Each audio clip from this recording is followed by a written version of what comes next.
Hello, guys. I didn't expect you to be in here so soon. I feel like usually it takes longer. How's that? Felt like it was coming in a little hot there.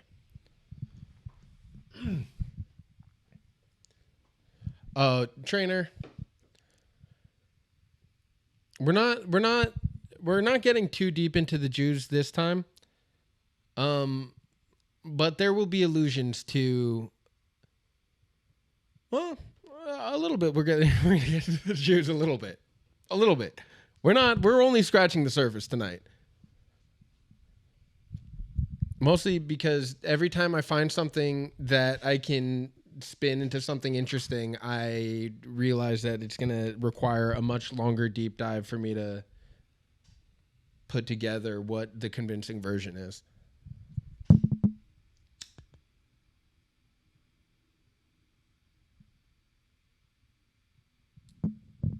Because, lest I need to clarify, I'm just making shit up. I'm not necessarily making shit up, but what I'm doing is just looking at like any information that's tangentially related to a person until I can tie it back to something relatively interesting and be like, you see? Which is, how a good conspiracy theory goes. That's how a good conspiracy theory is done. You look around and you go, I wonder what's up with that. And you leave it right there. You just kind of leave it for everybody to go, all right, maybe. And you don't care too much about it.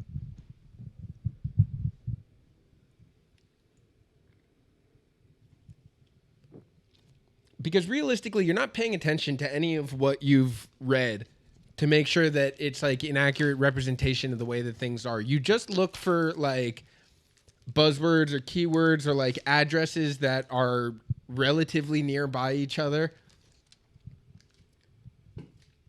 but strategically located in Washington, D.C. or fucking Arlington, Virginia.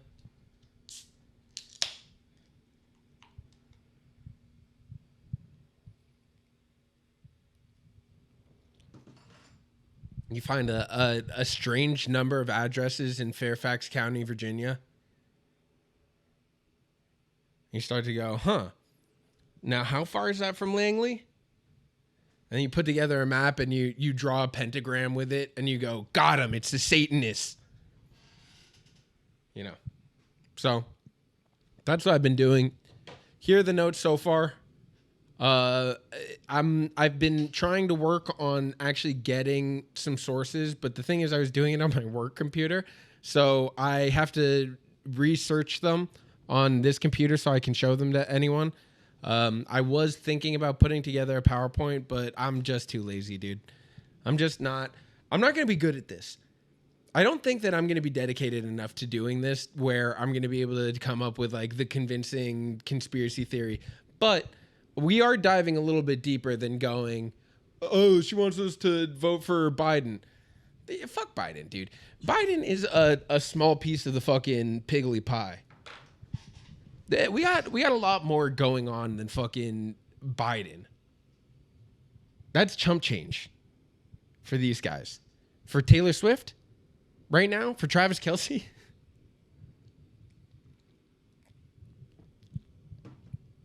This goes way beyond Biden.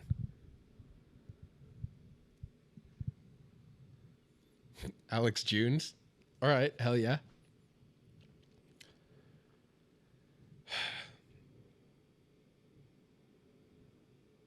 I don't know. Looking at it, it's making me bored. Now I'm getting bored. Just thinking about talking about it, to be honest. I've been thinking about it so much. I've been reading so much about these people that it's like, Taylor Swift is fucking boring as hell. The funniest part so far that I've realized is like the people that like really crank into the conspiracy theories on Taylor Swift isn't Fox News. It isn't these like conservative talking heads that are like, oh, what's the deep state doing? They're trying to, oh, of course, now Taylor Swift is going to be promoting the messages to get out and vote. Like, dude, you're getting sucked into the psyop. That's a psyop. That is the psyop. is pulling you into believing that it's some like dumb bullshit, when really what's going on is like money laundering and espionage. It's like funding intelligence operations in the Middle East through, you know, charitable donations, through philanthropy, through like today primarily what I'm going to try to paint the picture of is an organization of national agents that have created a charity where they go into places that we're trying to destabilize so that we can take over their populations. And they disguise themselves as aid to those places in countries that are run down, and they create education programs, they create housing programs, and they infiltrate through perceived philanthropy, and it's run by ex-intelligence agents. It's run by national service agents. It's run by people who are lifelong Washington, D.C. party line officials, and dudes who are, I mean, you know, dudes who are tied to Lockheed Martin, dudes who are tied to Thermo Fisher Dynamic, people who are tied to Pfizer indirectly through, you know, the corporations that have been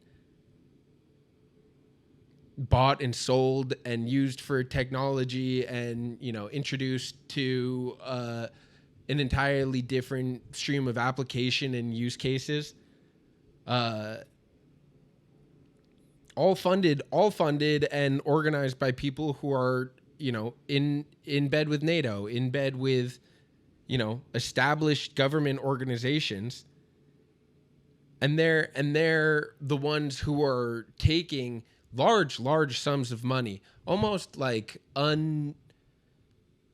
unintelligible sums of money, and entering, you know, destabilized nations and performing intelligence operations, all on the guise of, you know, philanthropy and charity, and what is a tax break to a millionaire is funding for the government to go into Palestine and you know, establish their own infrastructure.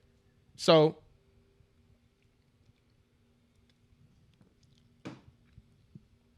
that's just the surface. That's just the start of it, dude. We're not even gonna get into Spotify yet.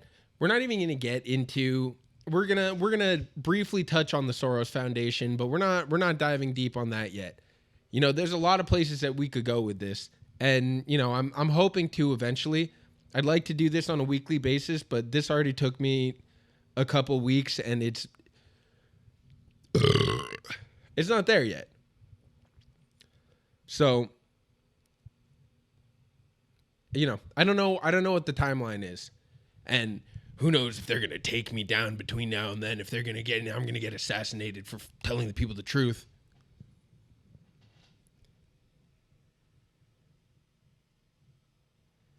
What is this?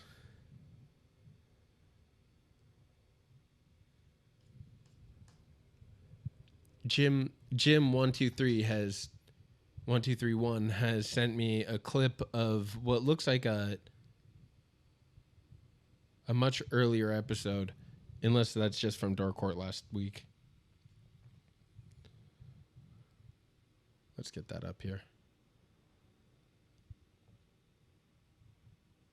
I have to make sure that my sound is coming through. It should be. Like Kool-Aid's content. Poon also said Miguel was jealous of all the rapes in those Jewish tunnels. Ibash said, Miguel looks like he just crossed the border and is trying to blend in San Francisco. Ted Tremblay said Miguel. Poon also said Miguel was... All right, sick. Good call. Very cool, very, very sexual, very masculine.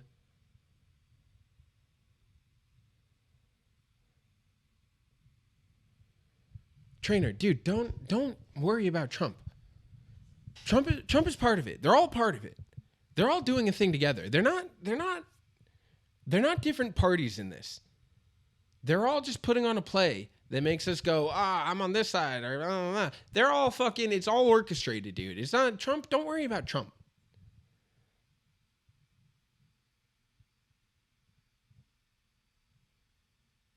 You know, George W. Bush and Barack Obama are the same person.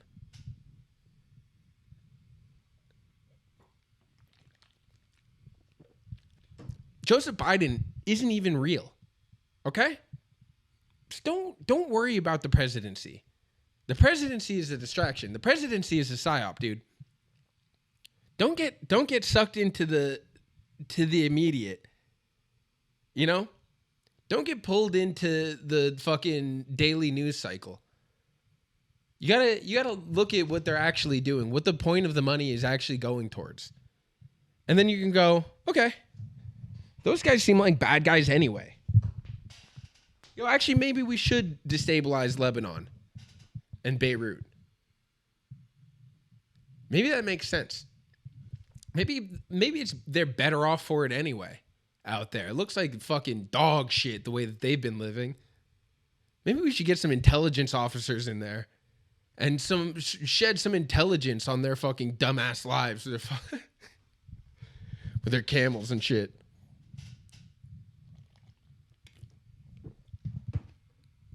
Politics are gay. Sports are fake. Sports are fake. Except for the Warriors. Up until this year.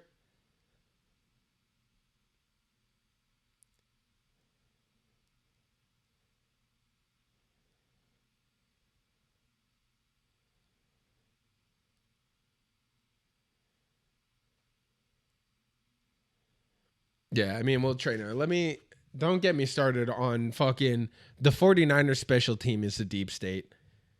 God fucking damn it. Give me one Super Bowl that isn't thrown away by the fucking special teams. God damn it. The special ed teams on the fucking 49ers. God damn it, dude. God damn it.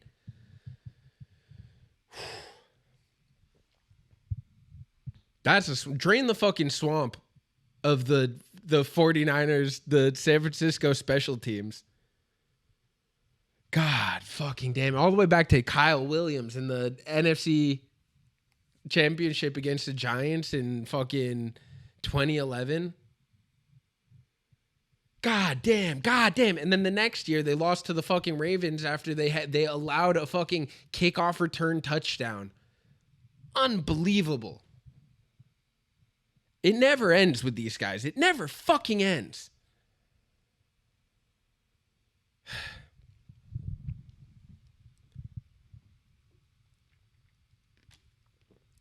Drain my swamp ass. That's true, Poon.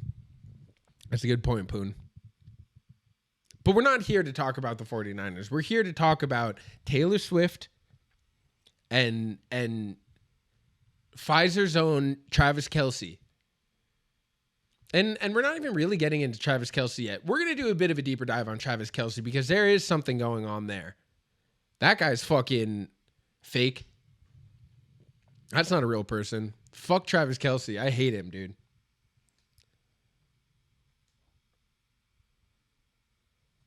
All right, trainer, thank you. Except that either way, he was still holding every single time. They were allowed to hold Bosa the entire second half regardless. And it wasn't even necessarily that they choked. Honestly, when their fucking guard went down, it was like, okay, well, we've got nothing. We already had the most dog shit offensive line in the playoffs. You lose one of your starters. What do we have? They got to Purdy every fucking second after that. It was an open fucking season. We couldn't get the run going anymore. We just had nothing. But it's not about that, dude.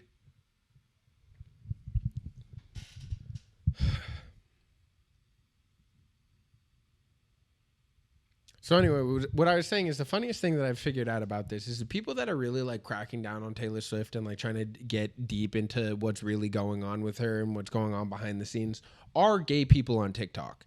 And they're doing it for the most part so that they can convince you that Taylor Swift is a lesbian and all of her boyfriends are like elaborate covers so that she can be America's sweetheart while secretly fucking fisting her best friend at like like a Lebanese concert or something. I don't know. And they have bearding contracts. This is what they talk about on TikTok. These teenage white girls and gay men who have indistinguishable dog brains. They think that every relationship that Taylor Swift has been in is they call it a bearding contract, because the guys are pretending to make her straight, and they're signed to like NDAs, and they're getting paid off just to pretend to be her boyfriend, so that she could run around and gallivant with ladies and fucking lick labia secretly. So that's very funny. That's fun stuff. But they're the only ones that are getting into some of the stuff of like that actually is weird about Taylor Swift. Some of the stuff that it's like, wait, what is happening here? How come, these people are involved? How come there's like certain people who have like a large and specific amount of power over the decisions that are made surrounding her life? And there's one person that gets tied back to, and it's her publicist, who showed up midway through her career, right before she really took off into superstardom. Right before, through most of Taylor Swift's early career, when she was, just like a sweet country girl that, that was her image, when she was like, oh, sad victim to Kanye, and, she had like cutesy relationships with teeny bopper dudes, and, everything was like, I wear high heels, or, that kind of dumb bullshit. She had the same publicist the entire time. And then one day, pretty much inexplicably, this woman gave like 30 days notice that she was no longer going to work with Taylor Swift, and just disappeared. And at the same time, she brought in a new publicist, who's this woman called Paine. Now, you cannot find any information about Paine on the internet. Almost none. Very little. Everything that comes up, if you look up Paine, is like the same like talking points that are clearly been given to these publications by someone who's trying to control a narrative about who they are, covering the entire front page with shit that is party line, that is carefully curated image and resume of who this person is, and it cuts off before you get any information about who they are or where they came from. It's just, here's a couple jobs that she had, and then suddenly she took over everything for Taylor Swift as she ascended to becoming the most famous and like most successful person on the planet. Suddenly, every one of her actions is being controlled by this one person that you can find no information about her background. And TikTok is onto this. TikTok knows about this woman. They believe that she is watching everything and controlling everything. But that's the end of it. It's like an admiration thing where they're like, oh, we got a meme about how like this woman controls everything. None of them, unfortunately, are like us, who go, does that mean that she's Jewish? Does that mean did anybody figure out where she came from or what's going on with her? So, I dug into it a little bit. One of the interesting conspiracy theories that they came up with TikTok about this woman was that the reason that Taylor Swift started dating Travis Kelce was because he was playing the Jets that weekend, and if she showed up at the Jets game, then anytime someone searched the words Taylor Swift Jets, it would show them information about her being at the NFL game, instead of the subreddit and Instagram page that just got a cease and desist letter from her lawyers that tracks Taylor Swift's private jet movements. This has become a thing that's actually kind of entered the public scope more and more after I'd found out about it, the Taylor Swift jets thing, because they were trying to figure out if she was going to be able to fly back and forth between Tokyo and Vegas for the Super Bowl, and so everybody was actually watching the Jets. But this stems from a much earlier issue where people started like actually holding celebrities accountable for once for how much they traveled on their private jets. They're like, okay, well, actually, we're talking about climate change and green credits and all this bullshit and like how much our carbon footprint is. And meanwhile, the richest people on earth are just bouncing from place to place on their private jets, which consume more, jet fuel than a regular plane, especially on a per capita basis. And so they were getting deeply into this and following her and getting on her case about the use of it. And so TikTok believes that information related to the terms Taylor Swift jets was taken over intentionally and strategically by Paine to make sure that all of that was diverted into,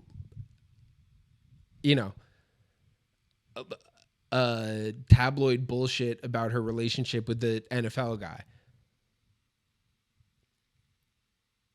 Meanwhile, of course, Travis Kelce suddenly, the week before she starts showing up at his games is in a commercial as the face of Pfizer. So coincidentally, both of them have some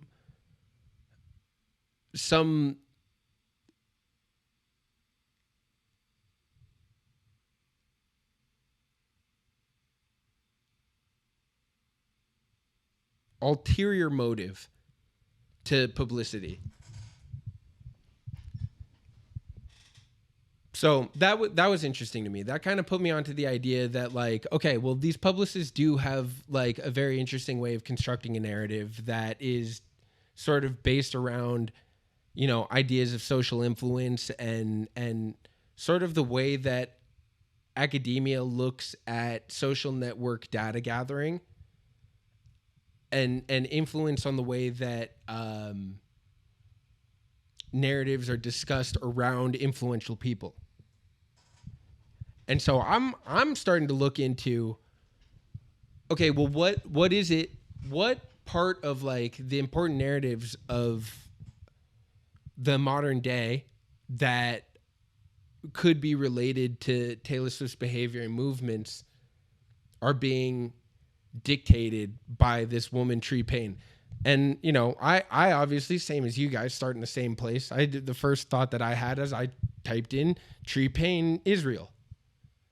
Right? Taylor Swift, Israel. Taylor Swift, Israel. There's two results for Taylor Swift, Israel. One, her bodyguard. This is the earlier one. Her bodyguard from the Eras tour had to quit and go back to Israel to fight for the IDF in the war. And so that story was picking up steam, and it was taking over the headlines related to Taylor Swift Israel. No one, people were waiting for her to make some kind of statement one way or another, and she was very careful not to toe the line on having an opinion on it publicly, as she's been in the past. But now everything related to her position on Israel is that she's employing IDF soldiers who have to return to fight in the war. So now she's being sided with one team, and the story's picking up traction. So another story took over the headlines. Another story took shape where Selena Gomez, along with Anya Taylor-Joy, Zoe Kravitz, Selena Gomez, and Cara, I don't know how to say that bitch's last name, Delavigne or something.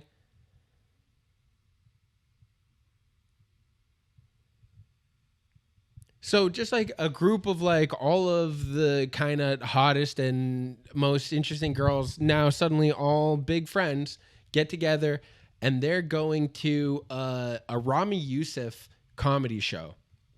Who, look, I've never listened to Rami Youssef, but just based on his name, I don't like him. I don't find it funny. I bet I don't. And this show is it's a benefit for a program called Anera, which is, spotlighted in these stories, in these news stories, as a pro-Palestinian aid group. So Rami Youssef has a show. It is a benefit for aid to Palestine, is the headline. So I thought, okay, obviously let's take a look into what Anera is. And this is when, you start to dive into the thick of it. So give me a second. I'll start pulling up.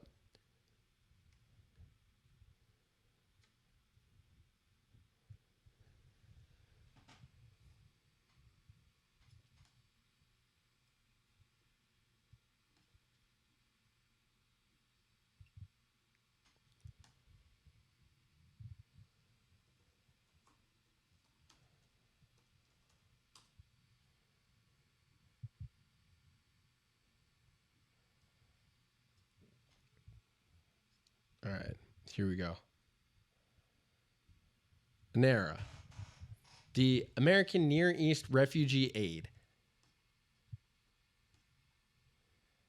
Since 1968, Anera has helped refugees and others hurt by conflict in the Middle East live with dignity and purpose. Anera, which has no political or religious affiliation, works on the ground with partners in Palestine, West Bank and Gaza, Lebanon and Jordan. We mobilize resources for immediate emergency relief and for sustainable long-term health, education, and economic development. Our staff serve in their communities, navigating the politics that constrict progress to get help where it's needed most. That's how Anera delivered $98.3 million in programs in 2020 alone.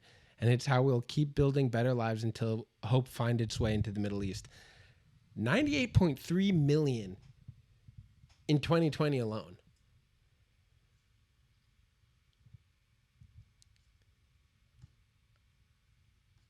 And you start looking into like what the sustainable development goals are. No poverty, zero hunger, good health and well-being, quality education, gender equality, clean water and sanitation, affordable and clean energy, decent work and economic growth, industry, innovation and infrastructure, reduced inequalities, sustainable cities and community, life on land, peace, justice, and strong institutions, and partnership for the goals. I don't know what that last one means at all. Partnerships for the goals. These guys, like, I don't know, man. It already, to me, it's already freaking me out.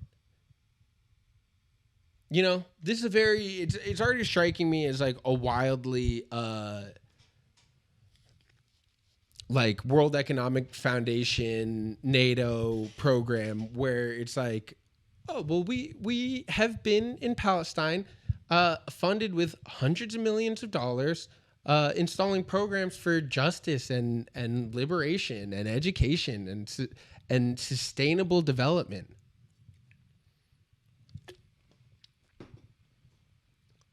So I started to look into, okay, well, who's running this thing? Like, who are the key partners? So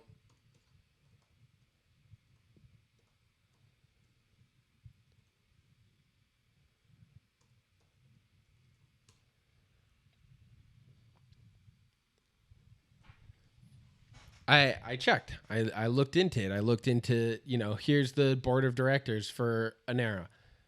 Joseph P. Saba, chair, senior advisor for conflict and fragility for the World Bank, and adjunct professor for Loyola Law School. Teresa C. Barger, vice chair and treasurer, founding chief executive officer and chief investment officer of Kartika Capital. Alfred N. Cowrie, MD, secretary of the corporation, director, Innova Fairfax Hospital, and legal counsel, George Dumar, principal, George of Dumar Martin P. LLC. And then the other name that really caught my attention, and I'm still continuing to look into some of these other guys. Sean Carroll is starting to seem like a potentially interesting person. But the one that really caught my attention is this guy, Robert Trice, Senior Vice President for Corporate Strategy and Business Development for Lockheed Martin Corporation.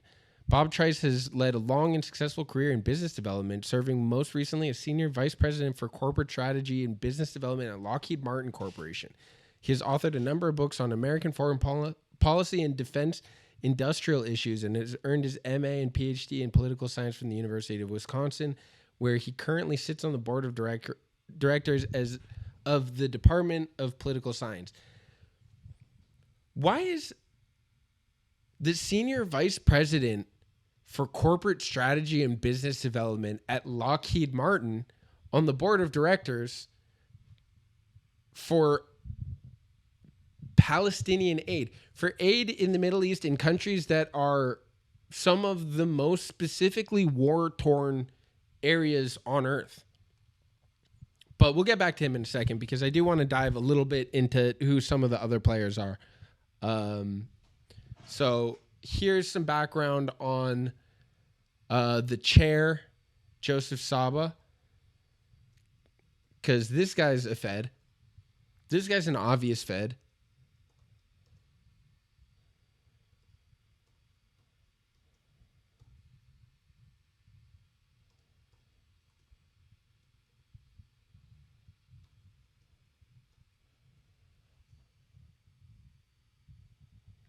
Lockheed farting.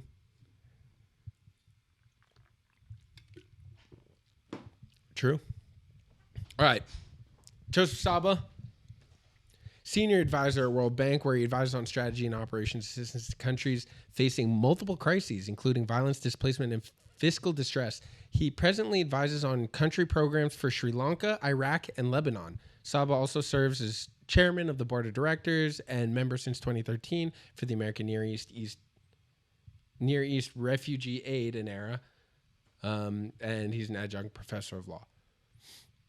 Over the past few years, Saba has led several program evaluations of international assistance for the World Bank, the European Union, Denmark, and the UN, including in Afghanistan, Yemen, Somalia, South Sudan, and Palestine.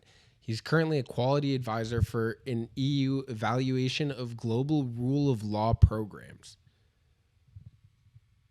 That's the most dystopian guy to ever exist. What the fuck? Prior to these engagements, as country director and regional director at the World Bank, Sava served 13 years leading programs in the Meshreq, Iran, Iraq, Syria, Lebanon, Jordan, West Bank, and Gaza, and the GCC states. He participated in drafting the Holst Fund, the first multi-donor trust fund for Palestinians. Afterward, he participated in drafting the Reconstruction Trust Fund for Afghanistan and Iraq, co-chairing the ministerial and agency-led conferences and oversight for the UN World Bank Iraq programs. He resided 4 years in Jerusalem and part-time in Beirut for another 8 years.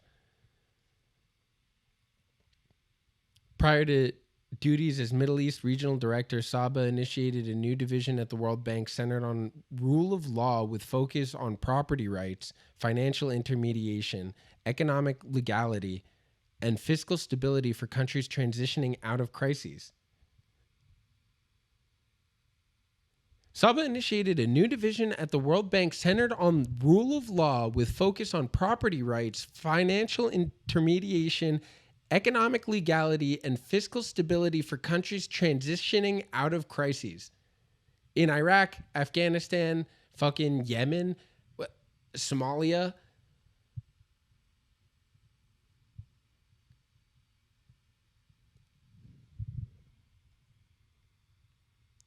Between graduate and law school, Saba served 3 years as a U.S. Foreign Service officer assigned to the Middle East region and resided in that capacity for 2 years in Kuwait.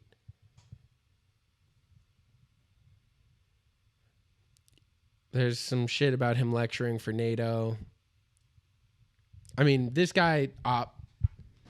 so that's the guy that leads the foundation. Kartika is one of the leaders in promotion of the ESG scores, which is fucking... God damn it, I don't even fucking know what it is. ESG is like equality or equality and sustainability and I don't know, being gay. I think that's what G stands for, is being gay.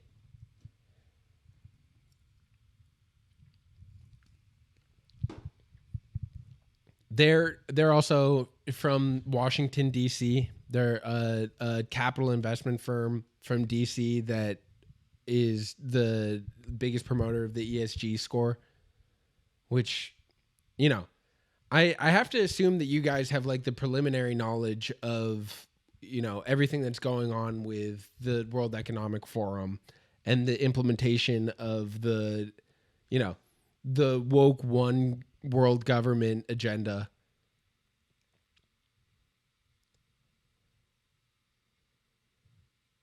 Did a subway station get blown up in DC or was that fake news? I don't know. I don't read the news. I have no idea what you're talking about. So, Cardica, Fairfax Hospital, something about COVID. I don't really remember. But let's get back into Robert Trice. Now, this guy for sure, the most interesting dude. Because why is this the vice president of Lockheed Martin on the board for this charity organization?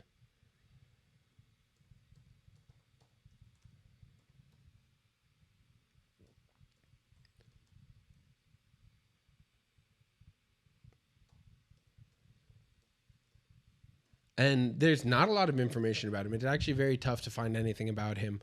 There was like one like school profile that talked about him being the board of Lockheed Martin, not really anything else about him.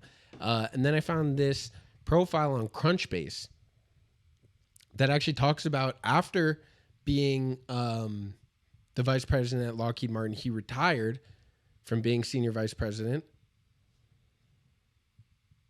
You can see that here.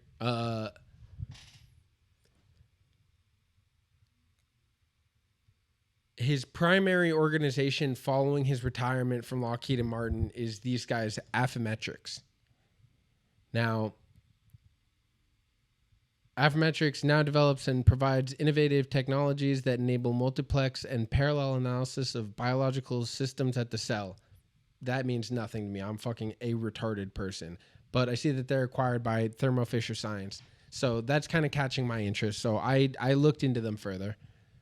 And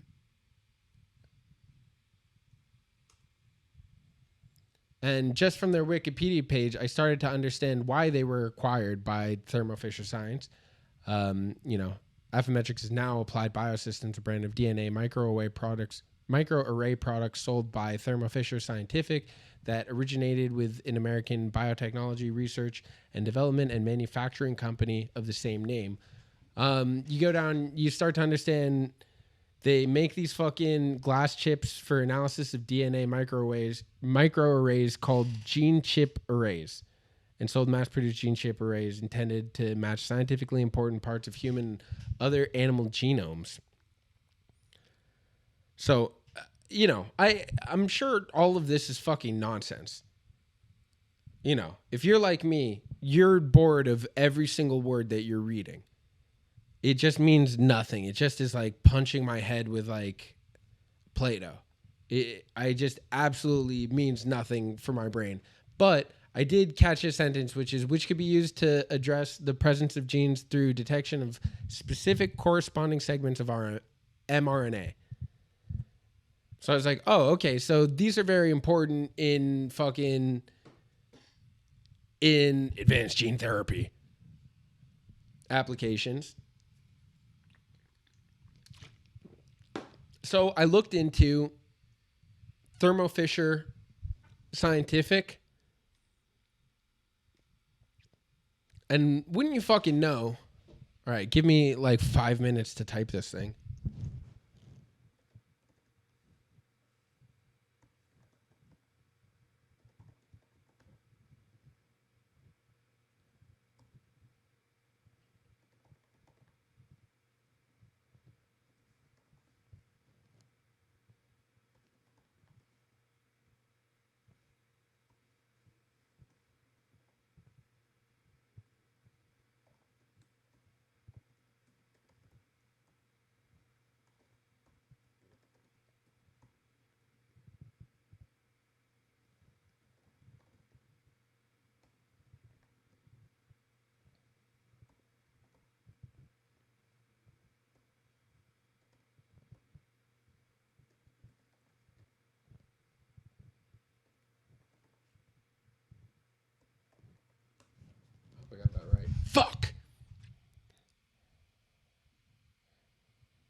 There it is.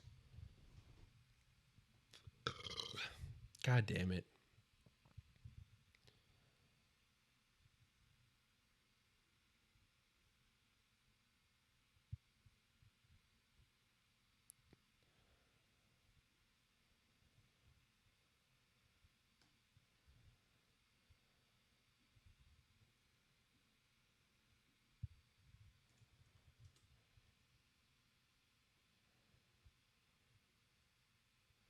All right, well, fuck my gay ass. God damn it, dude.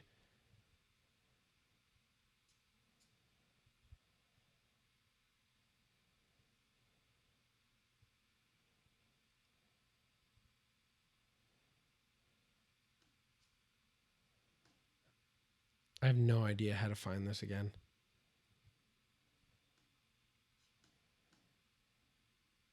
Anyway, whatever. They came up with PCR testing. They're fucking in bed with Pfizer. They and Pfizer work together on fucking the COVID hoax. Is pretty much what I'm getting at. All right? Okay, guys?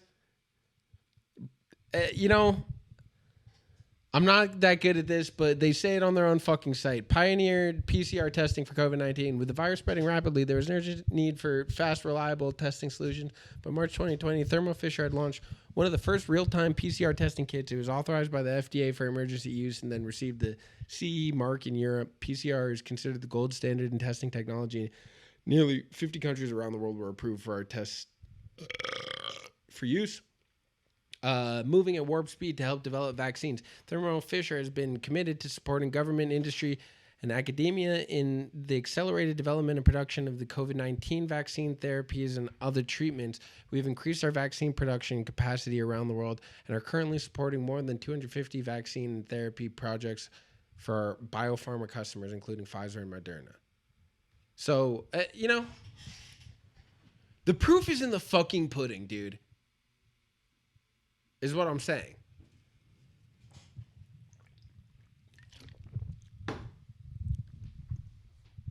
I'm saying whoever is running this shit, whoever told Taylor Swift and all of her hot friends to go to this specific, I mean, they're not going to a comedy show. You know, they're not just like, oh, we all had the night off. Taylor Swift and Selena Gomez and Anya Taylor-Joy and fucking whatever these other fucking sluts' names are, they're not just hanging out one night and by chance going to a show, especially one that is positioned as like a benefit for Palestinian aid. They're doing it to make a point. They're doing it to make a headline. They're doing it to position themselves as this type of person who cares about blah, blah, blah. And they're being used to fucking launder money. They're being used as a fucking front for embezzlement into government programs that are going into the Middle East and war-torn countries and establishing a foothold for intelligence operations. And it's by the same people who hired Travis Kelce to be the face of the NFL. It just so happens that they were also in on fucking the COVID hoax too, just like Travis Kelce.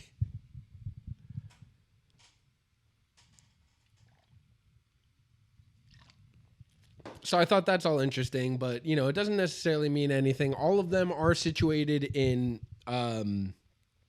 Fairfax County, Virginia. Almost every one of these people, the Dumar and Martin LLC, you know, multiple of Joseph Saba's companies, Robert Trice, all, you know, everything that's going on is all fucking surrounding Washington, D.C. and Langley. That's just a coincidence.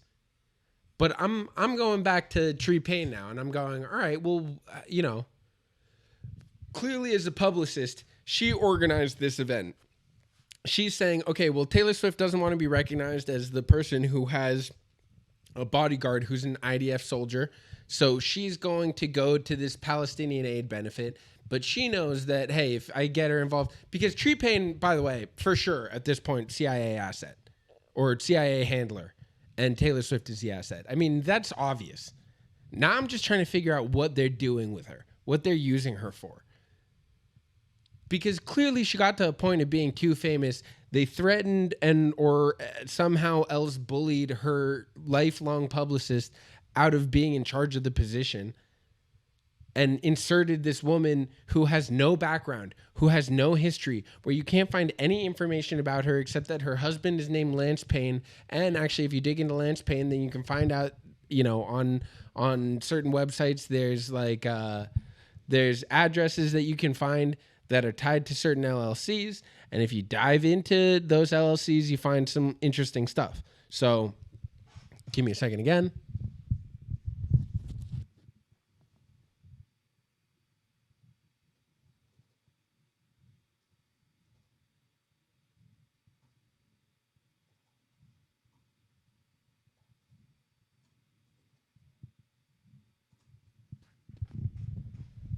You fucking N-word.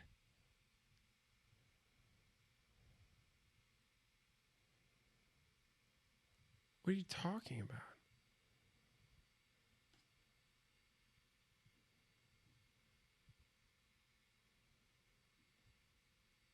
Why isn't this working?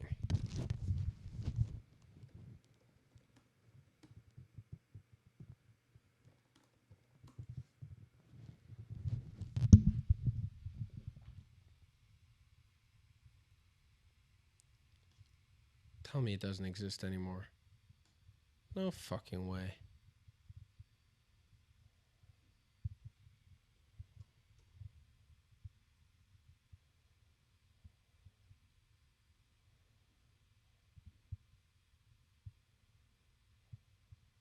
Oh, here it is. Okay, cool. All right, got it.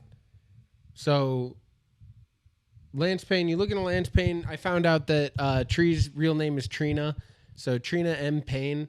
I looked that up. I found this in like one of those record keeping company sites. That looks like horseshit. There it is. Okay, so you know you take a look at that. You can look into it yourself, guys, if you want to. You could dig into this stuff yourself and let me know what you come back with. But basically, the most important part of what that says here to me is this address that they live at, the one from Tennessee. That is her home address, is tied to two companies that we are aware of, Paine Group LLC and Concept Restaurant Group LLC. So I did some digging into both of those. One of them, the Paine Group LLC, all the information that I could find is that it is run by her husband and probably is where they use to fucking manage the money that they get from controlling Taylor Swift's life. That's fine, no problem. That's an obvious thing. But the other one is very interesting to me. It's Concept Restaurant Group LLC. Now, I was looking these guys up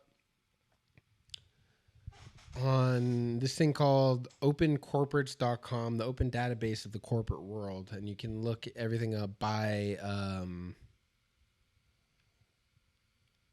like their registration ID. So give me a sec.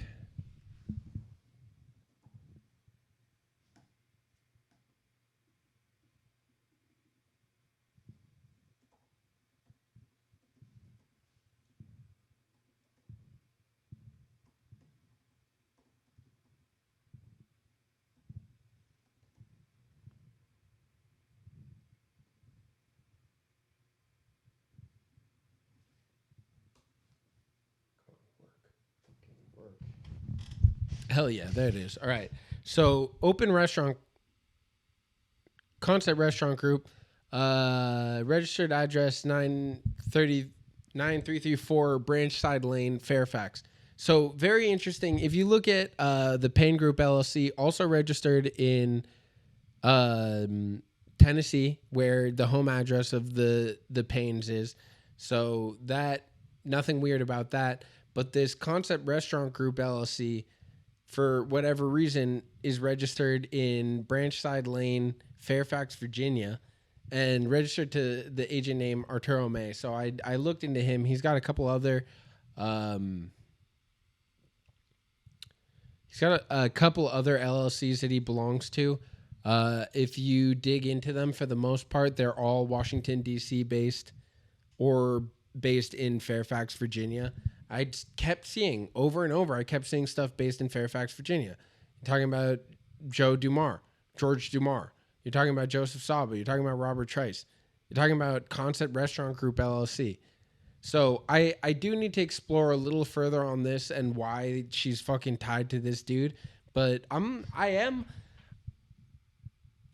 this seems like another fucking just money laundering operation where the guy's got like fucking 16 LLCs all tied to the same or similar addresses, all based in and around Washington, D.C. Sounds like another Pizzagate to me. If you ask me, sounds like we got another Pizzagate on our hands. But all right, I don't have anything conclusive to tie to this guy except that, just geographically he's based out of the same place as all of these other guys that Taylor Swift's publisher is sending her to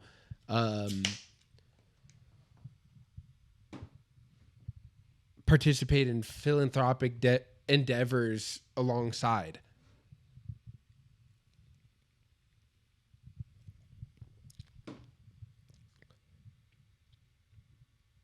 So zooming back out quite a bit,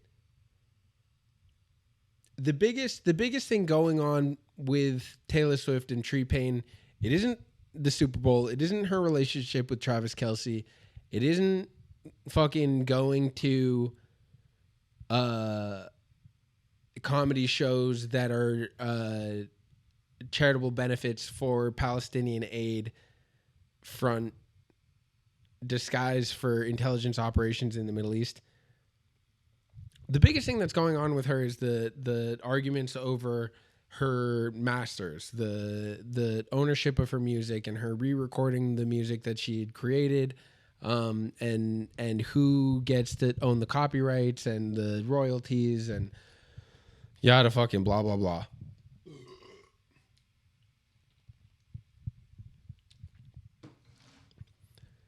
And this is where most of Twitter and most of people who want to dive into the conspiracies behind Taylor Swift, they get caught up here because during this dispute, Taylor Swift came out on TV and said, my masters were bought by Scooter Braun and investment groups that included 23 Capital, the Carlyle Group, and the Soros Fund Management. So the George Soros Fund Management has paid for and bought Taylor Swift's music. And, she made this statement. It caused a huge fuss. And the Soros Fund had to actually step in and specifically ask Scooter Braun to solve it amicably as quickly as possible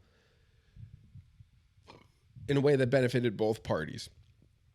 Now, what was proposed was a split ownership that included giving the majority of royalties back to Taylor Swift. But negotiations were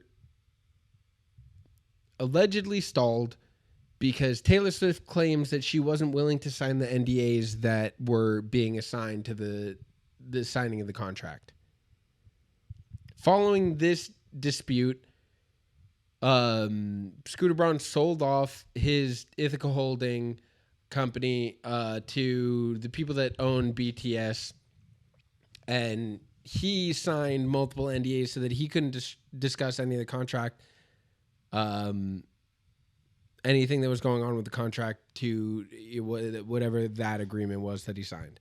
So this is all now lost in NDAs. So we don't necessarily know who of any of these investment capital companies owns what part of any part of the whatever music But in theory, the story that is being told to us is that people own Taylor Swift's old music. She re-recorded all of her music. She supposedly owns all of the masters to her new music, although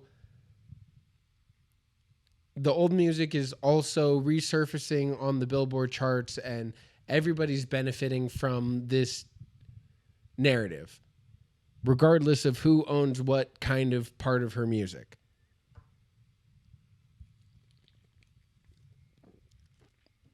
So the Twitter sleuths, the Reddit guys, these guys are getting into, okay, well, George Soros is behind this. Something's really fucking going on here. So I just started dipping my toes. I just very quickly started dipping my toes, and I started looking into George Soros Fund Management's charity side. So let me pull that up.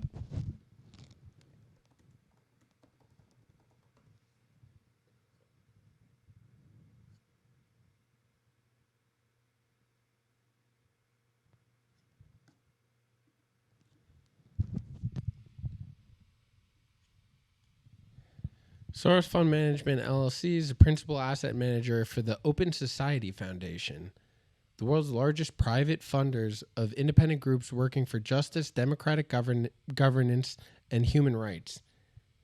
Soros Fund Management was originally founded by George Soros in 1970, and its financial success enabled Mr. Soros to create Open Society to pursue his philanthropic vision.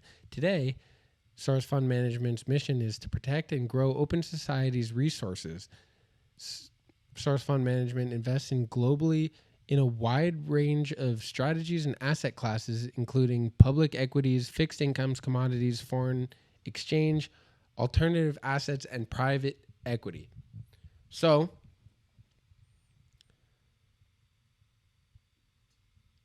obviously, I had to dip a little bit further into Open Society Foundation because that's the scariest 3 words that you could put together for me. For a guy like me, that's like the most Orwellian. Oh, look, it's in my history. Open Society Foundation, Anera. Let's skip to the fucking, the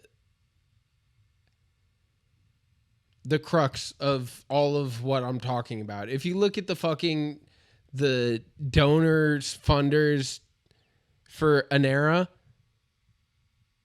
guess who the fuck you find?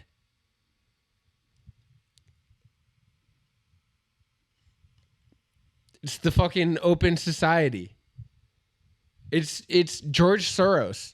George Soros is the money behind... George Soros is the money behind fucking the pro-Palestinian aid organization that is funding intelligence operations in the Middle East. George Soros is the guy who's putting the money behind Anera. So regardless of who we're talking about in this whole fucking dog shit dumbass dispute of music ownership, which realistically they all have ownership of all of the music, and it's split through a fucking custodial agreement that will fund every party that's involved in it and make sure that the money is split evenly amongst all of the invested parties so that they can continue to build up Taylor Swift's image as not just a fucking pop star, but a political figure and an influencer on a global level that can't be quantified or compared to probably any other generation previously.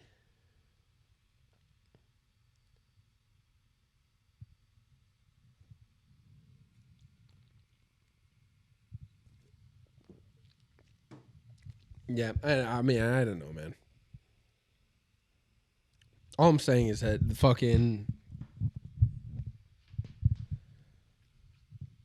the Jews are behind it. Is what I'm saying is actually the Jews are behind Taylor Swift. So I can't tell you exactly what they're trying to achieve with the Super Bowl yet, but so far it's been destabilization of fucking Gaza. So far, what they've been doing with Taylor Swift is the destabilization of Gaza from the fucking inside, is the destruction of Palestine through the guise of humanitarian relief. Funded by the King Jew, George.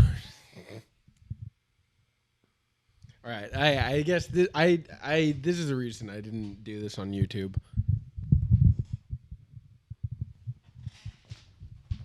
Guys, I haven't even fucking started. You know, the other place that he sold the fucking Ithaca Holdings was to Shamrock Holdings, which is a Disney company. Fucking, I haven't even gotten into Marty Singer. I haven't even really dug into who Paine is associated with or what the fuck is going on with Spotify. And let me tell you, dude, Spotify is like the fucking Mossad response to TikTok. Spotify is, just wait, dude. Just wait until I tell you what's fucking happening with Spotify.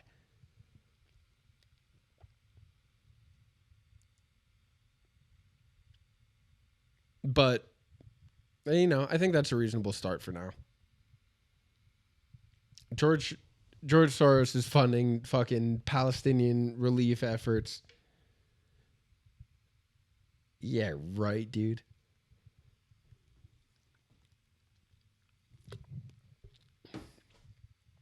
All right. That's part one. Cut.